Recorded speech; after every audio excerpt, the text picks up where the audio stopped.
என்ன நம்பரை கொடுத்துருக்கீங்க, ஃபோனே எடுக்க மாட்டாங்க, எதுக்கு இந்த நம்பரை கொடுக்குறீங்க, எத்தனை வாட்டி கூப்பிட்டாலும் பிஸின்னு வருது அப்படின்னு பயங்கரமா தாளிச்சிட்டாங்க. இனி இந்த சூழ்நிலையை சமாளிச்சுக்கிறேன். மக்கள்கிட்ட வந்து நான் என்னுடைய பணிவான மன்னிப்பையும் கேட்டுக்கிறேன். நிறைய பேர் கேட்குற கேள்வி, ஐயாவை நேரில் பார்க்க முடியுமா, நேரில் பார்க்க முடியுமான்னு கேட்குறாங்க. அவங்களுடைய குரல் மட்டும் தான் எனக்கு தேவை, பேர் தேவையில்லையே.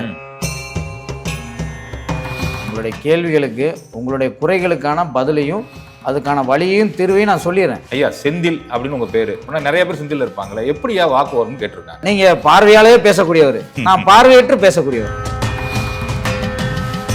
நேற்று தான் உங்க பிரதர் என் கூட பேசினார். அண்ணே முதல்ல அண்ணன் என்கிட்ட தான் கூப்பிட்டு சொன்னார், ஒரு அப்ளிகேஷன் ஒன்று போட்டிருந்தேன். அப்ளிகேஷன் போட தான் அண்ணன்ட்ட சொல்லலை, திடீர்னு ஃபோன் பண்ணார், அப்ளிகேஷன் போட்டிருக்க, பாண்டிச்சேரி போய் செட்டில் ஆக போகிற, ரெடி ஆகிக்கன்னு சொன்னார். கேளுங்கண்ணே இதை சொல்லுறேன் அண்ணன் அப்படின்னாரு. என்னங்க நினைச்சு அது? நாங்கள் 2 பேருமே பார்வை இல்லாதவங்க தான். என் தம்பிக்கும் பார்வை கிடையாது. இறையருளே என்னோட பயணிக்குதுன்றதை உணர ஆரம்பிச்சதுக்கு அப்புறம் தான் அவனுக்கான டேட்டு. இதே மாதிரி தான் ராஜேஸ்வரி அம்மா வீட்லேயும் நடந்தது. ஆமாம், அதுவும் பெரிய அதிசயம் தான். ஆமாங்க, அதையும் சொல்லுங்கய்யா. இது கொஞ்சம் மனசை வருத்தப்படக்கூடிய சம்பவம் தான். ஒரு மனக்கசப்பான ஒரு விஷயம் நடக்க போகுது. இப்போ நான் ராஜேஸ்வரியை கூப்பிட்டு நான் சொல்கிறேன், கொஞ்சம் மனசை தேத்திக்கோங்க, உங்கள் அப்பாவை கொஞ்சம். அதே மாதிரி அமெரிக்கா டாக்டர் ஒருத்தவங்க எனக்கு ஃபோன் பண்ணி என்கிட்ட சொன்னாங்க, ஐயா அவர் சாதாரண மனிதர் இல்லை, கணக்கம்பட்டியாக இருந்தாங்க. ஐயா நாங்கள் அமெரிக்காவில் இருக்கோம், அவர் அங்கே உட்காந்துருக்காரு, அங்கே உட்காந்து இங்கே வந்து பார்த்த மாதிரி சொல்கிறாரு. வார்த்தைகள் வந்து இறைவனிடத்துல தான் வருது. ஸோ அதுக்கு தூரமோ காலமோ தேவையில்லை. பையன் உங்களுக்கு காதல் திருமணத்துக்கு கேட்டார்ல? ஆமாங்க. அப்போ ஒரு மிகப்பெரிய அதிசயம் நடந்துச்சுல்ல? நான் ஒரு பொண்ணை காதலிக்கிறேன், எங்கள் வீட்டில் சம்மதிப்பாங்களா, அந்த பொண்ணு வீட்டில் சம்மதிப்பாங்களா, அந்த விஷயத்தை பற்றி கேட்கறதுக்காக அந்த பையன் வந்து என்கிட்ட பேசிகிட்டு இருக்காரு. அப்போ பேசிகிட்டு இருக்கும்போது எனக்கு வந்து ஒரு பேர் தெரியுது. அந்த பேரை சொல்லி கேட்குறேன், இது யார் அப்படின்னு கேட்கும்போது, பிரபஞ்சத்தில் நிறைய ரகசியங்கள் இருக்குங்க. இந்த ரகசியங்களில் இந்த ஆன்ம வழி ரகசியங்களும் ஒன்று தான். சில ஆன்மாக்களால் ஹாப்பியா, ஹெல்தியா, ஜாலியா ஒரு life. Lanco Harmonia Pavilion Senior Living Apartments at Sriperambur, 2 BHK, just 49 lakhs. Call 7717273747. சுகமே சொல்லுயா. ஐயா வணக்கம். சுகமே சொல்க, வாழ்க வளமுடன். திருச்சிற்றம்பலம். சொல்லுங்கய்யா. ஐயா கடந்த பதிவு நிறைய மக்களால் பார்க்கப்பட்டது. ஆமாங்கய்யா, நிறைய மக்கள் ரசித்து பார்த்தாங்க. சரி, ஆனால் கீழே கமெண்ட்ஸில் என்னை போட்டு தாளிச்சிட்டாங்க. மன்னிக்கணும். என்ன நம்பரை கொடுத்துருக்கீங்க, தப்பான நம்பரை கொடுத்துட்டீங்களா, ஃபோனே எடுக்க மாட்டாங்க, எதுக்கு இந்த நம்பரை கொடுக்குறீங்க, எடுக்காத ஃபோன் நம்பரை ஏன் கொடுக்குறீங்க, எத்தனை வாட்டி கூப்பிட்டாலும் பிஸின்னு வருது அப்படின்னு பயங்கரமாக தாளிச்சிட்டாங்க. அது உங்களுக்கே அனுபவம் இருக்கு. நான் என்ன சொல்கிறது, அவங்ககிட்ட எல்லாத்தையும் சொல்ல முடியாதுல்ல. ஐயா நான் கூப்பிட்டாலே எடுக்க முடியல, பிஸியாக தான் வருது, எனக்கு என்னன்னு தெரியல, ஐயாட்ட கேட்கலாம்னு நினச்சேன். சொல்லுங்க ஐயா என்ன ஆச்சு? ஃபோன் நம்பருக்கு கொடுத்தது ஒரே நம்பர் தான் கொடுத்தேன். ஆமாம், ஒரு நம்பர் தான் நம்ம யூஸ் பண்ணுறது. அதாவது இன்கமிங்க்கு அந்த ஒரு நம்பர் தான். நான் திரும்ப பேசும்போது வேற நம்பர்ல தான் நான் பேசுகிறேன். அந்த நம்பர் என்கிட்ட பேசின எல்லாருக்கும் திரும்ப அந்த நம்பர் போயிடும். ஆனால் இந்த கான்டாக்டுக்குன்னு நான் ஒரு நம்பர் கொடுத்தது தான். நம்மகிட்ட என்னோட மனைவி மட்டும்தான் கால்ஸ் அட்டன் பண்ணி பேசுகிறாங்க, வேற ஒர்க்குக்குன்னு யாருமே இல்லை. இப்போ இந்த சூழ்நிலையை சமாளிக்கிறதுக்காகத்தான் இப்போ 2 நம்பர் கொடுக்குறேன். 2 நம்பரும் எங்கள் அண்ணன் பொண்ணு ஒருத்தங்களை வேலைக்கும் வச்சுருக்கேன். அவங்க தான் இனிமேல் 2 பேரும் ஹேண்டில் பண்ணிக்கிறதுக்காக கொடுத்துருக்கேன். இப்போ இனி இந்த சூழ்நிலையை சமாளிச்சுக்கிறேன். மக்கள்கிட்ட வந்து நான் என்னுடைய பணிவான மன்னிப்பையும் கேட்டுக்கிறேன். அதெல்லாம் ஒன்று, அந்த எதிர்பார்ப்பை நான் ஏற்படுத்தினது என்னோட தவறு தான். எல்லாருமே தங்களுடைய கஷ்டத்துக்காக தான் என்னை தேடுறாங்க. அதுக்கு நான் தீர்வு கொடுக்குற இடத்துல இருக்கிற நான் தான் சரியாக இருந்துக்கணும். அதை இனிமேல் நான் மாற்றிக்கிறேங்க. நம்பரை ஆட் பண்ண சொல்லியிருக்கேன், நம்பரை கொடுத்து. நிச்சயமா நிறைய பேர் கேட்குற கேள்வி, ஐயாவை நேரில் பார்க்க முடியுமான்னு கேட்குறாங்க. ஆனால் நீங்கள் அடிக்கடி பழனிக்கு போயிடுறீங்க, அங்கேருந்தா கால் அட்டன் பண்ணுறீங்க, ஒரு சில நேரத்தில் வேறு இடத்துக்கு போய் அங்கேருந்து கால் அட்டன் பண்ண ஆரம்பிக்கிறீங்க. அது இப்போ வீட்டில் உட்காந்து பார்க்குறது கஷ்டம் உங்களுக்கு. நிறைய பேர் நேரில் பார்க்கணுன்றாங்க, அவங்களுக்கு ஒரு வார்த்தை சொல்லிருங்க. நான் மக்கள்கிட்ட கேட்டுக்கிறது என்னென்னா, நீங்கள் என்னைய பார்த்து ஒன்றும் நடக்க போகிறதில்ல, நான் உங்களுக்கு பதில் சொல்ல போகிறேன். உங்களுடைய கேள்விகளுக்கு உங்களுடைய குறைகளுக்கான பதிலையும் அதுக்கான வழியையும் தீர்வையும் நான் சொல்லிடுறேன். அம்மாட்ட கேட்டு. ஆமாம், அதை ஃபாலோ பண்ணிட்டு போனாலே நீங்கள் போதும். எனக்கு கொடுக்குற வார்த்தைகளை வச்சு நான் உங்களுக்கு சொல்லிடுறேன், அதை நீங்கள் பயன்படுத்திட்டாலே போதும். அதுக்கப்புறம் நான் உங்கள்கிட்ட சொல்லிடுறேனே, அந்த நான் கொடுத்த தீர்வு உங்களுக்கு பலன் அளித்தாலும் அளிக்காவிட்டாலும் திரும்பவும் என்னோட தொடர்புக்கு வாங்க, உங்களுக்கு திரும்ப சந்தேகம் வந்தாலும் என்னோட பேசுங்கன்னு நான் உங்கள்கிட்ட நம்பர் கொடுத்துட்றேன். நான் இந்த சேவையை செய்கிறேனே, நான் ஒரு தடவை தான் என்கிட்ட பேசணும்னு நான் கட்டாயப்படுத்தலை யாரையுமே. திரும்பவும் என்னோட பேசுங்கன்னு சொல்லி தானே எல்லார்ட்டையும் நான் சொல்லியத்தான் செய்கிறேன். நிச்சயமா இதுக்கு நான் அவங்க நேரில் பார்க்க வர்ற கால நேரம், அவங்களுக்கான அந்த செலவுகளும் அது கஷ்டம் தானே அவங்களுக்கு. ஆமா கஷ்டம். நான் எல்லாத்தையுமே குறைக்கணும்னு தானே பார்க்குறேன். நான் எளிய மக்களுக்காகவே இருந்துட்டு போகிறேன். அவங்க ஏன்னா சாதாரணமாக தொலைபேசியிலே பேசிக்கிட்டோம். அவங்க அதுக்காக ஒரு நாள் செலவிட்டு அவங்க வேலை, அவங்களுடைய பணம், அவங்களுடைய உடல் வலிமை எல்லாத்தையும் இழந்து வரணும். நீங்களும் இப்போ அடிக்கடி கோயிலுக்கு போக ஆரம்பிச்சிட்டீங்களா? நிறைய கோயிலுக்கு போறீங்களா?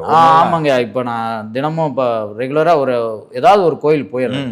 போயிட்டீங்கன்னா அப்போ அங்கே கஷ்டம் இல்லை, அவங்க வந்து பார்த்து. ஆமா, அவங்க வந்து காத்திருந்து பார்க்கறதும் கஷ்டம். எதுக்கு அவங்களுக்கான அந்த கால நேரம் வேஸ்ட் ஆக வேணாம் தான் நினைக்கிறேன். எனக்காக அவங்க செலவிடுற நேரம் ஒரு 10 நிமிஷம் இருந்தா போதுமே. அந்த 10 நிமிஷமே போதும் அவங்களுக்கு. நான் என்னால முடிஞ்சதை சொல்லிடுறேன். திரும்பவும் அவங்க என்னோட தொடர்பு கொண்டு பேசிக்கிறட்டுமே. அந்த நம்பரை கொடுத்துட்றேன். நீங்க இப்ப பேசுறது மட்டும் இல்ல, உங்களுக்கு திரும்ப எதிர்காலத்துல சந்தேகம் வரும்போதும் நான் சொன்ன பரிகாரங்கள் வேலை செஞ்சாலும் செய்யாட்டினாலும் எனக்கு நீங்க திரும்ப தொடர்பு கொண்டு என்னோட பேசுங்கன்னு எல்லார்ட்டையும் சொல்றேன். நிச்சயம் வேலை செஞ்சாலும் சொல்லணும் நம்ம கிட்ட. ஆமா, நம்ம பேசின அத்தனை நம்மளுடைய நண்பர்களும் நம்மளுடைய உறவுகளா எல்லாத்துக்கும் நான் அதை சொல்லியிருக்கேன். நிச்சயம் அதை எல்லா உறவுகளும் கமெண்ட்லயும் சொல்லியிருக்காங்க உங்ககிட்ட. நிச்சயமா எனக்கு நேர்ல போன் பண்ணி சொல்லியிருக்காங்க. இன்னும் நிறைய விஷயம் பேச போறோம். முதல்ல நம்ம உறவு ஒரு கொஸ்டின் கேட்டிருந்தாங்க. அந்த கொஸ்டின்ல இருந்தே நேர்காணல ஆரம்பிச்சிடறேன். ஐயா, செந்தில் அப்படின்னு உங்க பேரு. இதே மாதிரி செந்தில்ன்ற பேர்ல நிறைய பேர் இருப்பாங்க. ஐயாட்ட நான் செந்தில் கூப்பிடுறேன், இல்ல இன்னொருத்தர் வந்து செந்தில் கூப்பிடுறாரு அப்படின்னா நிறைய பேர் செந்தில் இருப்பாங்களே, எப்படியா வாக்கு வரும்னு கேட்டிருக்காங்க. எப்படி சொல்றது, நான் ஒரு நாளைக்கு 10 பேர் பேசினாலும் 10 பேரோட குணாதிசயம் வேற, 10 பேரோட பேர் ஒன்னா தான் இருக்கணும்ன்றது முக்கியம் இல்ல. அவங்களுக்கு ஆண் குழந்தை இருக்கலாம், பெண் குழந்தை இருக்கலாம், அது பிரச்சனையே கிடையாது. அவங்களுடைய குரல் மட்டும் தான் எனக்கு தேவை, பேர் தேவையில்லையே. அப்படி பார்த்தா அவங்க குழந்தைகளோ அவங்க மனைவியை பத்தியோ சொல்லும் போது அவங்க குரலையோ அவங்க பேரையோ நான் கேட்கற பேரை மட்டும் தான் நான் கேட்கிறேன், அவங்க குரலை கூட கேட்கறது. எனக்கு அவங்கள நெருங்கிறதுக்கான ஒரு கனெக்டிங் ஏரியா மட்டும்தான், ஒரு கனெக்டிங் பாயிண்ட்னு சொல்லுவாங்கல்ல. நான் டச் பண்ற இடத்துல அவங்களோட சென்ஸ் அங்க டச் ஆகணும். நான் போய் பார்க்குற காட்சி அங்க டச் ஆகணும். நான் அவங்க பக்கத்துல ஒரு கலர் பார்க்கலாம், அவங்க ட்ரெஸ்ல ஒரு கலர் பார்க்கலாம், இல்ல அவங்க வீட்டுல ஏதாவது ஒரு அடையாளத்துல பக்கத்துல பார்ப்பேன். அது இருந்துச்சுன்னா நான் அவங்களோட தொடர்பு போயிடும். அதுக்கு பேரோ ராசி நட்சத்திரம் ஜாதகம் இது எதுவுமே முக்கியம் இல்ல. அப்படி பார்த்தா செந்தில்ன்ற பேர்ல நீங்களும் நானுமே செந்தில். ஆமா, 2 பேரும் செந்தில். என்னுடைய குணாதிசயமும் உங்களுடைய குணாதிசயம் வேற. நான் மீடியால இருக்கேன், நீங்க மீடியாவுக்கு அவசியமே இல்ல. நீங்க பார்வையாலேயே பேசக்கூடியவர், நான் பார்வையற்று பேசக்கூடியவர். ஆமா, அதுவுமே வித்தியாசம் தானே. ஆமா ஆமா, பேர் ஒண்ணுதான். அப்படிங்கும்போது குணாதிசயங்களும் வேற தானே வரும். நீங்க மகா, நம்ம சாமானியன், அதெல்லாம் நிறைய அப்படி இல்லைங்கய்யா. நீங்க நீங்க பெரிய அதெல்லாம் எதுவுமே இல்லைங்க ஐயா. இன்னொரு முக்கியமான கேள்வி, நேத்து தான் உங்க பிரதர் என் கூட பேசினாரு. சரிங்க, சந்தோஷம். பேசுறப்ப சொன்னாரு, அண்ணே முதல்ல அண்ணன் என்கிட்ட தான் கூப்பிட்டு சொன்னாரு, ஒரு அப்ளிகேஷன் ஒன்று போட்டிருந்தேன், அப்ளிகேஷன் போட்டதான் அண்ணன்ட்ட சொல்லலை, திடீர்னு ஃபோன் பண்ணாரு, அப்ளிகேஷன் போட்டிருக்க, பாண்டிச்சேரி போய் செட்டில் ஆக போற, ரெடி ஆகிக்கன்னு சொன்னாரு, கேளுங்கண்ணே இதை சொல்லுற அண்ணன் அப்படின்னாரு. என்னங்க நடந்துச்சு அது? தம்பின்றது என்னோட உடன் பிறந்த சகோதரர். ஆமா ஆமா, உங்க பிரதர். என் பேர் செந்தில்குமார், அவர் பேர் சரவணகுமார். நாங்க 2 பேருமே பார்வை இல்லாதவங்க தான். என் தம்பிக்கும் பார்வை கிடையாது. ஆனா அவர்கிட்ட நான் ஒரு 2 வருஷ காலம் பேசாம இருந்தேன். ஒரு 2020 இருந்து அந்த 22 காலம் வரையும் நான் அவர்கிட்ட பேசல. அவர் ப்ரொஃபஸர் இல்லைங்களா? ஆமா, அவர் வந்து தேனி ஆண்டிப்பட்டி காலேஜில் ஒர்க் பண்ணிக்கிட்டு இருந்தார். ப்ரொஃபஸர். ஆமா, காலேஜில் பார்வையற்றவராக இருக்கும்போதே காலேஜில் ப்ரொஃபஸராக ஒர்க் பண்ணார். இப்போ அவர்கிட்ட நான் பேசுறது இல்லை. ஒரு 2 வருஷ காலம் அவருக்கும் எனக்கும் ஒரு சின்ன மிஸ் அண்டர்ஸ்டாண்டிங்கில் நான் அவர்கிட்ட பிரிஞ்சு பேசாமல் இருந்தேன். எனக்கு அம்மா காட்சி கொடுத்து என்னை பேச வச்சதுக்கப்புறம் நான் என்னை யார்கிட்ட நிரூபிக்கணுன்றத அம்மா சொன்ன வார்த்தை தான், முதல்ல உன்னுடைய ஒரு ரத்தம், உன்னுடைய சொந்தம், உன்னுடைய உறவுகளுக்கு நீ முதல்ல யாருன்னு காமிக்கணும்னு சொன்னாங்க. அப்போ முதல்ல அம்மா தான் என்னை வந்து உன்னுடைய தம்பிகிட்ட பேசுன்னு சொல்கிறாங்க. இல்லைம்மா நான் பேச மாட்டேன், நான் 2 வருஷமாக பேசலை அப்படின்னு. நான் என்ன பேசணும்னு கேட்குறப்ப நீ முதல்ல பேசு, வார்த்தை என்னோடதுன்னு சொன்னாங்க. அப்படி முதல்ல 2 வருஷம் கழிச்சு என் தம்பிகிட்ட பேசும்போது தான் அவன் அப்ளிகேஷன் போட்டிருக்காதுன்றது எனக்கு தெரியாது. ஆனால் நீ இந்த கம்பெனிக்கு அப்ளிகேஷன் போட்டிருக்க, அதை மென்ஷன் பண்ணியே சொல்லிட்டேன். எனக்கு அப்படி ஒரு கம்பெனி இருக்குன்றதும் எனக்கும் தெரியாது. அது ONGCன்றதை மென்ஷன் பண்ணியே நான் சொல்கிறேன். அதை சொல்லும் போது எனக்கே ஒரு ஆச்சரியம். ஏன்னா முதல்ல சொன்ன வார்த்தை அவனுக்கு தான். என்னுடைய முதல் அனுபவம், என் வாழ்க்கையில நான் முதல்ல ஒருத்தருக்கு சொல்லி அதுக்கு நான் நானே சுய பரிசோதனை செஞ்சுக்கிட்ட இடம்ன்றது என்னோட சகோதரர் தான். அப்ப நான் சொல்லும் போது பயப்படுறேன். அந்த ONGCன்ற வார்த்தையை சொல்லும் போது நான் பயப்படுறேன், ஒருவேளை என் சகோதரர் வந்து அதை இல்லைன்னு சொல்லிட்டா எப்படின்னு. அப்ப அதுதான் என்னுடைய முதல் ஆச்சரியம். என்னோட சகோதரரே சொல்றாரு, ஆமா நான் ONGCல அப்ளை பண்ணேன்னு உனக்கு எப்படி தெரியும்னு ஒரு கேள்வி கேட்டேன். எனக்கு அந்த சந்தோஷத்தை, அந்த இடத்த விட்டு என்னால் மீண்டு வரவே முடியல. அப்ப நான் சந்தித்த காட்சிகளோ நான் பார்க்கிற விஷயமோ கற்பனை இல்லை, என்னோட இறையருளே என்னோட பயணிக்குதுன்றதை உணர ஆரம்பிச்சதுக்கு அப்புறம் தான் அவனுக்கான டேட்டு, அவன் எந்த ஊரில், அதாவது பாண்டிச்சேரி காரைக்காலில் தான் அவன் டியூட்டி ஜாயின் பண்ண போகிறான், நீ காரைக்கால் போகிற ரெடி ஆகிக்கோன்னு சொல்கிறேன், இந்த டேட்டில் தான் நீ ஜாயின் பண்ண போகிற, இந்த டைமில் உனக்கு கார் கொடுப்பாங்க அப்படின்னு வரிசை எல்லாரையுமே நான் சொல்லிட்டேன். அவன் ஜாயின் பண்ணுறது திங்கக்கிழமை, ஆனால் புதன்கிழமை கார் கிடைக்கும்னு சொல்கிறேன். அப்போ அவனுக்கு நம்பிக்கைன்றது ஏற்படாதுல்ல. அவன் ஜாயின் பண்ண போகிற கம்பெனிலேயே முதல் நாள் ஜாயின் பண்ணி 3ஆவது நாள் கார் வாங்க கொடுப்பாங்கன்றதை எப்படி சொல்ல முடியும்? அவனுக்கே முதல்ல அது தெரியாது. ஸோ இதெல்லாம் அவன் அனுபவபூர்வமாக அவன் உணர்ந்ததுக்கப்புறம் அந்த ஆச்சரியங்களை அவன் உணர்ந்து என்னட்ட சொல்லும் போது தான் நான் பார்த்த காட்சிகளை வந்து அனுபவிக்க என்னால் முதல்ல முடிஞ்சது. எனக்குள்ள நம்பிக்கை அடி ஆழத்துக்கான நம்பிக்கைக்கு எனக்கு அம்மாவை நான் இன்னும் அவங்க கரத்தை இறுக பிடிக்கணுன்ற அந்த எண்ணம் மறந்தது என்னுடைய சகோதரனுடைய முதல் அனுபவத்துக்கு அப்புறம். ஏன் அதை கேட்டேன்னா, அவர் சொல்றப்பே சொன்னாரு, நான் ஆச்சரியப்பட்டு போயிட்டேன்னே, திடீர்னு கூப்பிடுறாரு. ஆமா, அது பேப்பர்ல ஒரு காலத்துல வந்தது. ஆமா, அதுல அப்ளை பண்ணிருக்கேன் நானு. அது யாருக்குமே தெரியாது.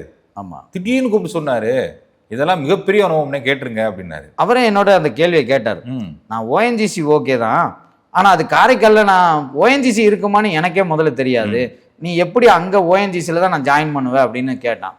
அப்போ நான் சொல்கிறேன், உனக்கு நாளை காலையில் 11 மணிக்கு உன்னோட மெயிலில் அப்பாயின்மெண்ட் ஆர்டர் வரும், நீ அந்த அப்பாயின்மெண்ட் ஆர்டரை பார்த்துட்டு அதை காரைக்காலா இல்லையான்றதை நீயே முடிவு பண்ணிக்கோன்னு சொல்லிட்டு நான் ஃபோனை டிஸ்கனெக்ட் பண்ணேன். அதுக்கப்புறம் மறுநாள் காலையில் 11 மணிக்கு அவருடைய மெயிலில் அப்பாயின்மெண்ட் ஆர்டரை காரைக்கால்னு பார்த்ததுக்கப்புறம் தான் அவருக்கு நம்பிக்கை ஏற்பட்டது. அதை விட இன்னொரு சம்பவம், அந்த கார் கொடுக்கும்போது ஒரு சம்பவம் நடக்கும்னு சொல்லியிருந்தேன். அப்போ அவரை ஒரு சிவனடியார் வந்து தரிசனம் பண்ணுவாருன்னு சொல்லியிருக்கேன். நீ காரோட சிவனடியார் தரிசனம் பண்ணுவாரா? ஆமா, காரை வாங்கிட்டு நீ வீட்டுல வந்து நிற்கும் போது உன்னை ஒரு சிவனடியார் வந்து ஆசீர்வாதம் பண்ணுவார்னு நான் சொல்றேன். என்னோட தம்பிக்கு நம்பிக்கை இருந்தது, மற்றவர்களுக்கு நம்பிக்கை இல்லை. அது எப்படி அந்த நேரத்துல தான் சிவனடியார் வந்து காரோட நிற்கும் போது தான் அவர் வந்து ஆசீர்வாதம் பண்ணுவாரா அப்படின்றது அவங்களுக்கு நம்பிக்கை ஏற்படலை. ஆனா அந்த சம்பவம் நடந்தது. புதன்கிழமை சாயங்காலம் மாலையில என் தம்பி காரோட வந்து நிற்கிறான். அப்போ ஒரு சிவனடியார் வந்து என் தம்பிக்கு வந்து இவர் நமச்சிவாயத்தை சொல்ல, அவர் திருச்சிற்றம்பலம்னு சொல்லி ஆசீர்வாதம் பண்ணுவாருன்னு சொல்லியிருந்தேன். அதே வார்த்தையை சொல்லி ஆசீர்வாதம் பண்ணி, அதை அவர் சொன்ன வார்த்தை, நான் சொன்னதை, எனக்கு கொடுக்கப்பட்ட கட்டளையை நான் நிறைவேற்றிட்டேன்னு என் தம்பிக்கிட்ட அழுத்தம் திருத்தமாக வேற அந்த சிவனடியார் சொல்லிட்டு போனார். அதை கண்டு நானே மனம் நெகிழ்ந்து போனேன். அருமை. என்னை சிவம் இந்த அளவுக்கா, என்னோட சிவசக்தி என்னை இந்த அளவுக்கா கொண்டு வருவாங்க அப்படின்றத அந்த இடத்துல நான் அதுவுமே ஆச்சரியம் தாங்க. நிச்சயமாங்க, நிச்சயமா. இதே மாதிரி தான் ராஜேஸ்வரி அம்மா வீட்டில் நடந்தது. ஆமாம், அதுவும் பெரிய அதிசயம் தான். ஆமாங்க, அதையும் சொல்லுங்கய்யா. அது ஒரு நல்ல சம்பவம், இது கொஞ்சம் மனசை வருத்தப்படக்கூடிய சம்பவம் தான். ஏன்னா கடந்த ஒரு தீபாவளிக்கு ஒரு 2 வருடத்துக்கு முன்னாடி தீபாவளி காலகட்டத்தில் எல்லாரும் குடும்பமே சந்தோஷமாக இருக்கிற நேரத்தில் ஒரு மனக்கசப்பான ஒரு விஷயம் நடக்க போகுது. அப்போ நான் ராஜேஸ்வரியை கூப்பிட்டு நான் சொல்கிறேன், கொஞ்சம் மனசை தேத்திக்கோங்க, உங்கள் அப்பாவை கொஞ்சம் பாதுகாப்பாக பாருங்கள், அவருக்கு அவங்கள்ட்ட அறிவுறுத்த நேரடியாக சொல்ல முடியாமல் மறைமுகமாக சொல்கிறேன், உங்கள் அப்பாவோட சாப்பாட்டில் கவனமாக இருங்க, உங்கள் அப்பாவுக்கு உடம்பு நிலை பாதிக்கப்பட போகுது அப்படின்றத அறிவுறுத்துறேன். ஆனால் அவங்க எங்கள் அப்பாவுடைய ஆயுள் காலத்தை பற்றி பயம் இல்லை, அவர் ஆரோக்கியமாக இருக்காருன்ற தைரியத்தில் அவங்க இருந்துட்டாங்க. அன்னைக்கு அவங்களுக்கு தெரியாதுல்ல? அவங்களுக்கு தெரியாது. ஆனால் எனக்கு அடுத்த வாரம் இந்த சூழ்நிலை மாறுன்றது உணர்ந்ததுனால நான் அவங்ககிட்ட சொல்ல முடிஞ்சது. அவங்களுடைய சூழ்நிலையில் அதை புரிஞ்சுக்கிற முடியாது. அப்போ அடுத்த வாரம் ஞாயிற்றுக்கிழமை, கரெக்டாக முதல் ஞாயிற்றுக்கிழமை சொல்லியிருக்கேன், மறுநாள் ஞாயிற்றுக்கிழமை அவங்க அப்பாவுக்கு பிரெயின் ஸ்ட்ரோக் ஆயிடுச்சு. பிரெயின் ஸ்ட்ரோக் தான் வரப்போது உங்களுக்கு தெரிஞ்சு? ஏன்னா பேரலைஸ் ஆகுறாரு, பேச முடியாது அப்படின்றது தெரியுது.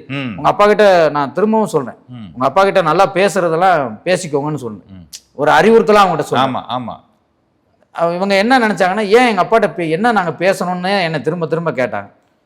நம்மளால நேரடியாக சொல்லி அவங்கள கஷ்டப்படுத்த முடியல, அதனால நீங்க உங்க அப்பாட்ட நல்லா பேசிக்கோங்க, வேற ஒன்றும் இல்லை அப்படின்னு சொல்லிட்டு நான் விட்டுட்டேன். ஞாயிற்றுக்கிழமை கரெக்டாக அவருக்கு பிரெயின் ஸ்ட்ரோக் ஆகி பேரலைஸ் ஆகிட்டாரு. அவரால் வாய் பேச முடியல. அவர் தீபாவளிக்கு மறுவாரம் அந்த சம்பவம் நடந்திருக்கு. அப்போ அவர் மரணப்படுக்கையில் இருக்கிறாரு. இவங்க வந்து என்னோட கேட்குறாங்க, என்னோட மனைவி வந்து என்கிட்ட கேட்குறாங்க, எங்கள் அப்பா மரணப்படுக்கையில் கஷ்டப்படுறாங்க, அவங்களுக்கு எப்போ மோட்சம் கிடைக்கும், அவங்களுக்கு அந்த மோட்சம் கிடைக்கிறதுக்கு நீங்கள் பதில் சொல்லுங்கன்னு கேட்குறாங்க. அப்போ அந்த கால நேரம் வந்து வைகுண்ட ஏகாதசிக்கு 20 நாள் கால நேரம் இருக்குது. நான் வந்து என் மனதை கட்டுப்படுத்தியே சொல்லிட்டேன், இன்னும் 20 நாள் டைம் இருக்குது, உங்கள் அப்பா வைகுண்ட பதவிக்கு போவதற்கான நேரம் இன்னும் 20 நாள் இருக்குது, அதனால் நீங்கள் காத்திருக்க தான் செய்யணும். அவருடைய கஷ்டம்ன்றது நீங்கள் பார்த்து கஷ்டப்படுறத விட அது ஒரு நல்ல இடத்துக்கான ஒரு கஷ்டம்தான், அதை நீங்கள் ஏற்றுக்கிட்டு தான் ஆகணும்னு சொல்லியிருந்தேன். அதுபோல் அன்னைக்கு வைகுண்ட ஏகாதசி வரப்போகுதுன்றதும் எனக்கு தெரியாது. நான் என் கண் பார்வையில் நான் பார்க்கும்போது அம்மா எனக்கு சொன்னது வைகுண்ட பதவின்னு சொன்னாங்க. நான் வைகுண்ட பதவின்னு சொல்லிட்டேன். அதே மாதிரி வைகுண்ட பதவிக்கு அவங்க அப்பா போனார். அது ஒரு மனம் நெகிழக்கூடிய நிகழ்வாக இருந்தாலும் அந்த ஊர்லேயே அன்னைக்கு ஒரு நாள் அந்த வைகுண்ட பதவிக்கு போனது அவங்க அப்பா மட்டும்தான். பெருமையா அவங்க அப்பாவுக்கு கிடைச்சது. அதையும் சொல்லிட்டீங்களா முன்னாடி? ஆமா, முதல்ல அதையும் சொல்லியிருந்தேன். அந்த ஒரு நாள் அந்த மோட்சம்ன்றது அந்த ஊர்ல அன்னைக்கு அவருக்கு மட்டும்தான் அப்படின்றதையும் அழுத்தமா சொல்லித்தான் சொல்லியிருந்தேன். அதுபடியா அன்னைக்கு நடக்கவும் செஞ்சது. அது அவங்களுக்கு வழி நிமிர்ந்த ஒரு சந்தோஷம். கரெக்டா அந்த 4 மணிக்கு தான் மோட்சம் போனாரு. ஆமா, கண்டிப்பா 4 மணி, விடிய கால 4 மணி வைகுண்ட வாசல் திறக்கிறப்போ. ஆமா, காலையில நான் எழுந்து சொல்லிட்டேன். என் மனைவிட்ட நான் எழுந்து சொல்லிட்டேன், இன்னைக்கு தான் வைகுண்டம்னு சொல்லிட்டேன். இன்னைக்கு தான் வைகுண்டம், போனை எடுக்க வேணாம்னு சொல்றேன். இல்ல நான் எடுப்பேன்னு சொல்லி எடுக்கிறாங்க. மாமா வந்து தகவல் சொல்றாங்க, இந்த மாதிரி அப்பா பதவி வைகுண்ட பதவிக்கே போயிட்டாரு, மோட்சத்துக்கு போயிட்டாரு, நீங்க கிளம்பி வாங்கன்னு சொல்றாங்க. அப்ப ஏன் ராஜேஸ்வரி அம்மா வழக்கமா கேட்குற கேள்விகளை தான் கேட்டாங்க. சரி, ரைட்டு, சந்தோஷம், போயிட்டு. நிச்சயமா நிச்சயமா நிச்சயமா நிச்சயமாங்க. அதே மாதிரி அமெரிக்கா டாக்டர் ஒருத்தவங்க எனக்கு ஃபோன் பண்ணியிருந்தாங்க. சரிங்க. ஃபோன் பண்ணி அவங்க சொன்னாங்க, ஃபோன் பண்ணி என்கிட்ட சொன்னாங்க, ஐயா அவர் சாதாரண மனிதர் இல்லை, கணக்கம்பட்டியாருனாங்க. நான் ஒன்று யோசித்தேன், கணக்கம்பட்டியாரா என்னம்மா சொல்கிறீங்க? அவங்க நம்மளுக்கு தெரியும். கணக்கம்பட்டியார் என்னம்மா சொல்கிறீங்க அப்படின்னு. ஐயா நாங்கள் அமெரிக்காவில் இருக்கோம், அவர் அங்கே உட்காந்துருக்காரு, அங்கே உட்காந்து இங்கே வந்து பார்த்த மாதிரி சொல்கிறாரு, இந்த நிகழ்வை நீங்கள் ஐயாட்ட கேட்கணும் அடுத்த நேர்காணலில் அப்படின்னாங்க. என்னையா நினச்சி கணக்கம்பட்டியார்னு சொல்கிற அளவுக்கு இல்லையா? அம்மா வந்து பேசும்போது அவங்க வந்து ஒரு ஆசிரியர் பணியில் இருக்கிறதா தான் சொன்னாங்க. அவங்க குழந்தைகளுக்கான ஒரு ஆசிரியர் பணியில் இருக்கிறதா தான் சொன்னாங்க. ஆனால் என் கண்ணுக்கு அவங்க வந்து மருத்துவராக தான் தெரிஞ்சாங்க. அதை நான் நேரடியாகவே அம்மாட்ட கேட்டுட்டேன். அம்மா நீங்கள் ஆசிரியர் பணி மட்டும் இல்லை, நீங்கள் மருத்துவ பணியும் சேர்ந்து தான் பண்ணுறீங்கன்றது எனக்கு கண்ணுக்கு தெரிஞ்சது. அவங்க அந்த கோலத்தில் காமிச்சதுனால நான் சொல்லிட்டேன். அதை இது எல்லா சொந்தங்களுக்குமான ஆச்சரியம்தான். அம்மா மட்டும் இல்லை, எந்த நாட்டிலேருந்து பேசுகிற எல்லா சகோதர சகோதரிகளுக்கும் இந்த ஆச்சரியம் ஏற்படத்தான் செய்யுது. அது என்னுடைய காரணம் இல்லை, அவங்க கொண்ட பக்தி, அவங்க கொண்ட நம்பிக்கைக்கு தான் என் வார்த்தை அவங்கள நெருங்கி போகும். நான் இங்கே இருக்கிறேன்றது தான் உண்மை. ஆனால் வார்த்தைகள் வந்து இறைவனிடத்துல தான் வருது. ஸோ அதுக்கு தூரமோ காலமோ தேவையில்லை. அது ஆச்சரியம் என்னிட்ட இல்லை, இறைவனிடத்துல தான் அந்த ஆச்சரியம். அவங்க இறை நம்பிக்கை தான் அதுக்கு காரணம். அவங்க 2 பசங்களை பற்றி தெளிவாக சொல்லிட்டீங்களா? ஆமாங்க. அவங்களுக்கும் அவங்க கணவருக்கு மட்டுமே தெரிஞ்ச ரகசியத்தை சொன்னீங்களா? ஆமாம். வெளியில 2 டெஸ்லா கார் இருக்குன்னு சொன்னீங்களா? ஒன்று சொல்லலாம், இல்லை வேற கம்பெனி சொல்லலாம். ஆனால் 2 டெஸ்லா கார்னு எப்படி சொன்னாருனாங்க? உங்களுக்கு தெரிஞ்சிச்சா டெஸ்லா கார் இருக்கிறதெல்லாம் தெரியுது? ஆமாங்க, முன்னாடி நிற்கிறது தெரிஞ்சது. அதுவும் 2 டெஸ்லான்றது அந்த வேர்ட்ஸோட வந்து டெஸ்லானே வந்துச்சு. ஸோ அதை பார்த்துட்டு தான் எனக்கு அந்த காரோடைய சிம்பிள்ஸ் வந்துருங்க. டெஸ்லான்னா வரும், பென்ஸ்னா மெர்சிடிஸ் பென்ஸோட சிம்பிள் வரும், பிஎம்டபிள்யூனா பிஎம்டபிள்யூ சிம்பிளும் வரும். இல்லை அவங்க வீட்டில் பழைய அம்பாசிடர் காரே இருந்தாலும் அந்த காரோடைய அடையாளமும் கண்ணுக்கு வந்துடும். அவங்க என்ன வாகனங்கள் ஏன்னா நான் ஜாதகமோ நட்சத்திரமோ கேட்கறது இல்லை, அவங்களுக்கு ஆச்சரியத்தை ஏற்படுத்தக்கூடிய ஒரு விதத்தை காமிச்சாதான் நான் சொன்ன எதிர்காலம் அவங்களுக்கு நம்பிக்கை வரும். இந்த கடந்த காலம் நிகழ்காலத்தை நான் சொல்லி அவங்களை ஆச்சரியப்படுத்துறது பெரிய விஷயம் இல்லை. ஆனால் எதிர்காலத்தில் அவங்க குழந்தைங்க நாளைக்கு ஐஏஎஸ் டாக்டர், அவர் ஸ்பேஸ் சயின்டிஸ்ட், அவர் ரிசர்ச்சராக வருவார், அவர் பெரிய கண்டுபிடிப்பார், இவர் உலகத்தை மாற்றக்கூடிய ஒரு மிகப்பெரிய ஞானியா வருவார். இப்படி எத்தனையோ விஷயங்களை நான் அவங்க குழந்தைகளை பற்றி சொல்கிறேன். அவங்களுக்கு அந்த நம்பிக்கை ஏற்படணுன்றதுக்கு இந்த அடையாளங்கள் ஒன்று தான் சாட்சியாக இருக்கும். ஸோ நான் பார்த்த ப்ரெசன்ட் அந்த நிகழ்காலம் அவங்களுக்கு சரியாக தெரியுதுன்னு அவங்களுக்கு உள்நம்பிக்கை வந்தால் தான் நான் பார்த்த எதிர்காலம் அவங்களுக்கு நம்பிக்கை வரும். எனக்குமா இல்லை, அவங்களுக்கு என்னுடைய நம்பிக்கைக்காகத்தான் அந்த எதிர்காலத்தை காமிக்கிறது உண்மைன்னு நான் காமிக்கிறதுக்காகத்தான் எனக்கு அந்த காட்சிகளை இறைவன் கொடுக்குறாங்க. அதை நான் சொல்கிறேன். நிச்சயமா நிச்சயமா நிச்சயமா. அடுத்த முக்கியமான விஷயம் நம்ம கோபி சார் நடந்தது, மதுரவாயல் கோபி சார். மதுரவாயல் அவர்லாம் என்னை கூப்பிட்டு புலாங்கி தான் விட்டார். சரிங்க. ஐயா நம்பர் கிடச்சிச்சு, நான் பேசிட்டேன், ஐயாவும் சொல்லிட்டார், நடந்துருச்சுட்டார். ஆமாம். பையனுக்கு விசா கேட்டு நிறைய பேட்டை பார்த்துருக்காரு. ஆமாங்க, ஏன்னா நல்லாவே தெரியும், நிறைய பேட்டை பார்த்துருக்காரு. எல்லாம் வரும்னு சொல்லியிருக்காங்க. அந்த காலம் நேரம் சொல்ல முடியல. காலம் ஜோதிடம் பார்க்கறதுனா கண்டிப்பாக வந்துடும் இருக்காங்க. ஆமாம். அவர் உங்களை லைனில் பிடிச்சிட்டாரு. ஆமாம். பிடிச்ச உங்கள்கிட்ட பேசிட்டாரு. நீங்கள் ஏதோ பரிகாரம் சொல்லியிருக்கீங்க, சொன்ன உடனே ஒரு நாளில் வந்திருக்கு. அதையும் சொல்லுங்க நம்ம உறவுகளுக்கு. அதாவது ஐயா வந்து ரொம்ப மன விரக்தியில் இருந்தார். உண்மையிலே நிறைய பேட்ட பார்த்துட்டு ரொம்ப மன விரக்தின்றதை விட அவர் தன் பையன் தான் அவருக்கு எதிர்காலமே. ஆமாங்க, கிட்டத்தட்ட 40 லட்ச ரூபா செலவு பண்ணி அங்கே இருக்காப்புல. இந்த பிரச்சனை நடந்துகிட்டு இருக்கு, ட்ரம்ப் பிரச்சனை நடந்துகிட்டு இருக்கு. தன் பையனை வந்து தன்னுடைய எதிர்காலமாகவே கருத ஆரம்பிச்சிட்டார். தனக்கப்புறம் தன் குடும்பத்தை தன் பையன்தான் இன்னைக்கு தன் பையன்தான் அந்த தன் குடும்பத்தை பார்த்துக்கிட்டு இருக்காருன்னு அவருக்கு தெரியும். அந்த நம்பிக்கைக்காக அவர் எவ்வளவோ கஷ்டப்பட்டுட்டார். நான் சொன்னது பக்கத்தில் இருக்கிற ஒரு சிவனாலயத்தில் போய் சந்தனத்தை வாங்கி அபிஷேகம் பண்ணிட்டு இரவு பள்ளியறை பூஜை மட்டும் பார்த்துட்டு வாங்க, சனிக்கிழமை பண்ணுங்க, உங்க பையனுக்கு திங்கக்கிழமை விஷா வந்துடும் அப்படின்னு அவர் என்னைக்கு பண்ணணும் எப்போ பண்ணணும்னு கேட்டதுக்காக நான் சொன்னது, நீங்கள் சனிக்கிழமை பண்ணால் திங்கக்கிழமை வந்துடும், ஞாயிற்றுக்கிழமை பண்ணால் செவ்வாய்க்கிழமை வந்துடும்னு நான் ஒரு அந்த நம்பிக்கைக்காக ஒரு வார்த்தையை சொன்னேன். அவர் சனிக்கிழமை பண்ணிட்டாரு. அவர் நம்பிட்டார முதல்ல? எங்க இந்த கோயில சொல்றீங்க? இல்ல, அவருக்கு நம்பிக்கை இல்லை. ஏன்னா நான் சொன்னது வந்து வேற பெரிய சிவனாலயங்களை சொல்லலை. திருவண்ணாமலையவோ வேற திருவானைக்காவலையோ காளகஸ்தியோ ஏதோ பெரிய சிவனாலயத்தை சொல்லி இந்த இடங்களுக்கு போய் நீங்க பண்ணுங்கன்னு அவர் எந்த பரிகாரமும் சொல்லலை. உங்க ஊர்ல உங்க வீட்டு பக்கத்துல உங்க இடத்துல இருக்கிற சிவனாலயத்துக்கே போங்க. அது பெரிய கோயிலா இருக்கணும்னு அவசியம் இல்லை. அங்க சிவனுடைய லிங்க வடிவம் இருக்கணும். அந்த லிங்க வடிவத்துக்கு நீங்க சந்தனத்தை அபிஷேகம் பண்ணிட்டு பள்ளியறை பூஜை மட்டும் பார்த்துட்டு வாங்க. பள்ளியறை பூஜை இல்லைன்னா நடை சாத்துற நேரம் வரை நீங்க இருந்துட்டு வாங்க அப்படின்றத மட்டும்தான் நான் சொல்லியிருந்தேன். அவர் பள்ளியறை பூஜை முடிச்சுட்டு நடை சாத்த வெளியில வரும்போதே அவங்க பையன் ஃபோன் பண்ணி எனக்கு விசா கிடைச்சிருச்சுன்னு சொல்லிட்டாங்க. அது அந்த சந்தனம் பண்ணணுன்றது ஒரு கட்டாயத்துக்காக இல்லை, அவருடைய ஆத்ம திருப்தி அந்த இடத்துல ஏற்படணும். அதனால அந்த சந்தனத்தை பண்ணும்போது இறைவன் மனம் மகிழ்ந்து அவங்களோட எதிர்பார்ப்பை பூர்த்தி செஞ்சாங்க. அது உடனே கிடைச்சது, அவங்களுக்கு ரொம்ப சந்தோஷம். அதனால திரும்பவும் மறுபடியும் என்னோட பயணித்துக்கிட்டு தான் இருக்கார் ஐயா. என்னால் அவங்களுக்கு நேரத்தை தான் செலவிட முடியல. ஸோ நான் இன்னும் நிறைய பேரை கடந்து வரணும், ஒருத்தருடைய வாழ்க்கையை மட்டுமே மாற்றணுன்றது என்னோட எண்ணம் இல்லை. இங்கே கஷ்டப்படுற மக்கள் எத்தனையோ பேர் இருக்காங்க, குழந்தை பாக்கியம், வேலை வாய்ப்பு, வாழ்வாதாரமே இல்லாமல் கஷ்டப்படுறாங்க. எல்லாரையுமே நான் பார்க்கணுன்னால தான் நான் அவங்கள கொஞ்சம் கடந்து போய்கிட்டு இருக்கேன். அவங்களுக்குன்னு நேரத்தை ஒதுக்கி நான் திரும்பவும் பேசத்தான் செய்கிறேன். நிச்சயமா. இன்னைக்கு நீங்கள் வந்தது கூட நமக்கு நேர்காணலுக்கு வரல. ஆமாங்க. நாளைக்கு திருமணம், உங்களோட பார்த்தவங்களை செல்வி அக்காவுக்கு நாளைக்கு திருமணம். செல்விக்கு வந்து 10ஆம் தேதி திருமணம். 10ஆம் தேதி திருமணம். அது வர்றப்ப தான் நேர்காணல் கொடுத்தீங்க. அதுவுமே ஒரு சுவாரஸ்யமான சம்பவம், போன வட்டம் சொல்லியிருக்கீங்க. ஆமாம். இந்த மாதிரி திருமணத்தை கேட்டு வந்து இப்போதான் நடந்துச்சுங்களாயா? ஆமாம், இப்போ திருமணத்துக்கு கேட்டு வந்து ஜனவரியில் ஒரு காதல் திருமணம் நடக்க போகுது. அப்படி அவங்க அப்பா அம்மாவுக்கு ஜாதக பொருத்த இல்லை, நாங்கள் பண்ணவா வேண்டாமான்னு எங்கிட்ட கேட்டாங்க. அவங்க 2 பேரும் கிட்டத்தட்ட ஒரு ஒரு குழந்தை பருவத்திலேருந்தே அவங்க 2 பேரும் நண்பர்களாக பழகினவங்க. அதனால் இதுக்கு ஜாதக பொருத்தம் பார்க்க தேவையில்லை, மனப்பொருத்தம் ஒன்றே இருக்குது, 2 பேரோட எதிர்காலமும் நல்லா இருக்குது, குழந்தை பாக்கியமும் இருக்குது, அதனால் தாராளமாக பண்ணுங்கன்னு சொன்னதுக்கப்புறம் இப்போ ஜனவரி மாதம் அந்த 2 உள்ளங்களுக்கும் திருமணம் நடக்க போகுது. செல்விக்கு வந்து 10ஆம் தேதி புதன்கிழமை நடக்க போகுது சென்னை வடபழனியில். ஆமாம். அதே மாதிரி இன்னொரு கேள்வி, குழந்தை பிறப்பின பாருங்க வருது, இதே வடபழனியில் குழந்தை பிறந்திருக்கு ஒருத்தன். ஆமாம். அவங்க சொன்ன நாள் சொன்ன நட்சத்திரத்தில், பரணி நட்சத்திரத்தில். சொல்லுங்க யாரு ஐயா? இங்கே நம்ம வடபழனி, சென்னை வடபழனியிலேருந்து தான் ஒரு தகப்பனும் தாயும் தான் பேசினாங்க. தன்னோட பையனுக்கு வந்து மருமக கன்சீவாக இருக்கிறதாவும் குழந்தை பெறப்போகுது, நீங்கள் கால நேரம் சொல்லுங்கன்னு கேட்டாங்க.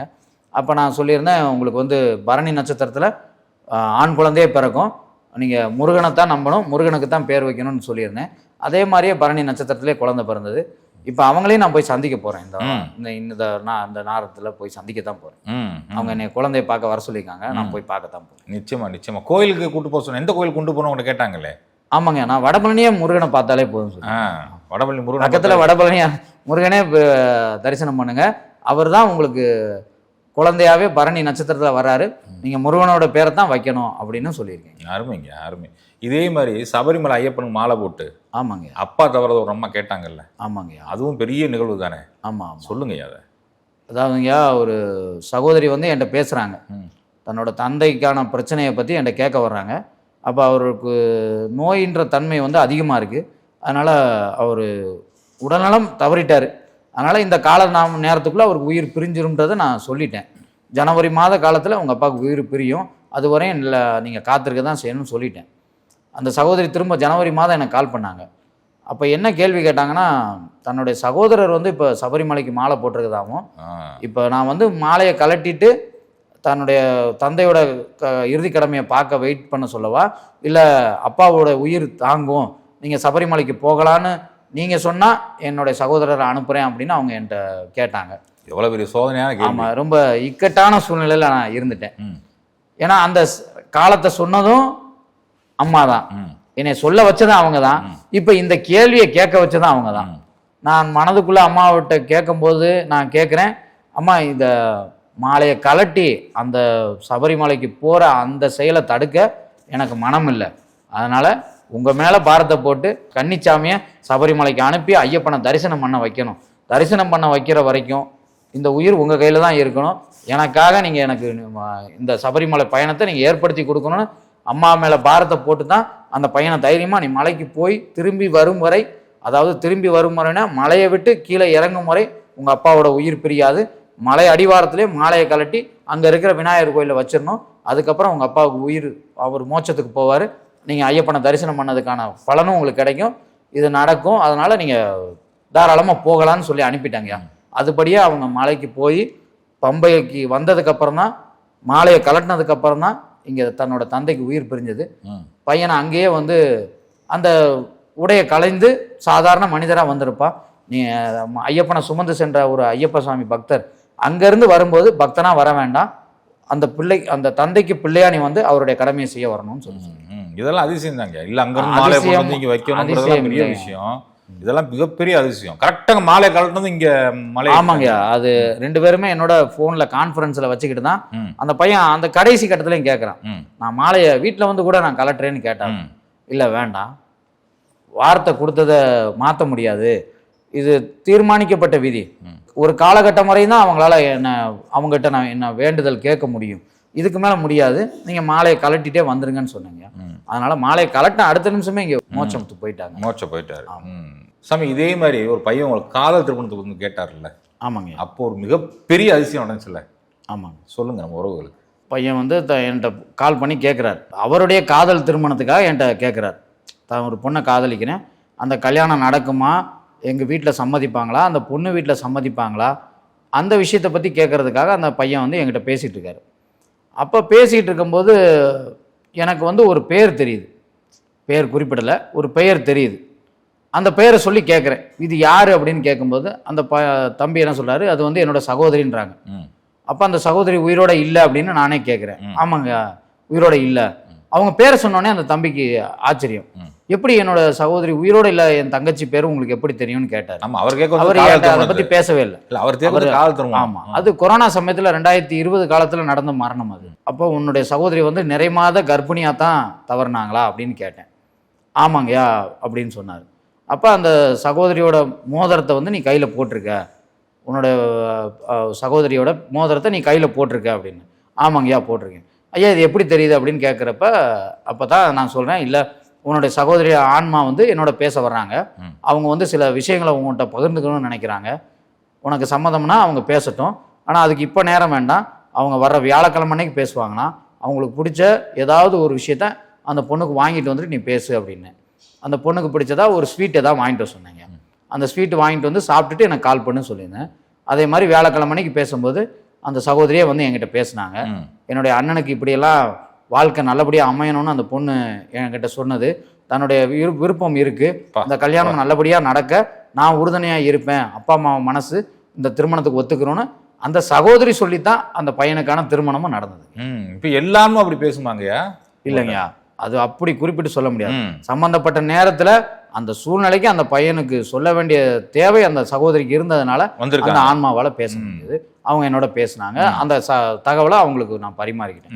அவங்க குடும்பத்தில் உள்ள எல்லாருடைய பெயரையும் அந்த பொண்ணு சொல்லிச்சு, தன்னுடைய சித்தி பேரு, தன்னோட சித்தி பையன் பேரு எல்லாத்தையுமே சொல்லி, இந்த பையன் எந்தெந்த ஹேபிட் எல்லாம் இப்போ மாத்திக்கிட்டான், தன்னுடைய சகோதரியோட மரணத்துக்கு அப்புறம் எதெல்லாம் மாத்திருச்சு, தன்னுடைய புடவை எந்த புடவை, என்ன கலர் புடவை, வாங்கின புடவை கட்டாம மேலே இருக்கு, எல்லா தகவலையும் அந்த சகோதரி சொல்லிட்டு தான் போனாங்க. தன்னுடைய மரணம் இயற்கை தான், தனக்கு ஏற்படக்கூடிய மரணம்ன்றது இயற்கையானது தான், அதை நினச்சி நீங்கள் கவலைப்பட வேண்டாம், வருத்தப்பட வேண்டாம், நான் திரும்பவும் உங்களை சந்திக்க வருவேன்ற ஒரு வார்த்தையை அந்த பொண்ணு சொல்லிச்சு. அருமைங்க, அருமை அருமை. பிரபஞ்சத்தில் நிறைய ரகசியங்கள் இருக்குங்க. இந்த ரகசியங்களில் இந்த ஆன்ம வழி ரகசியங்களும் ஒன்று தான்.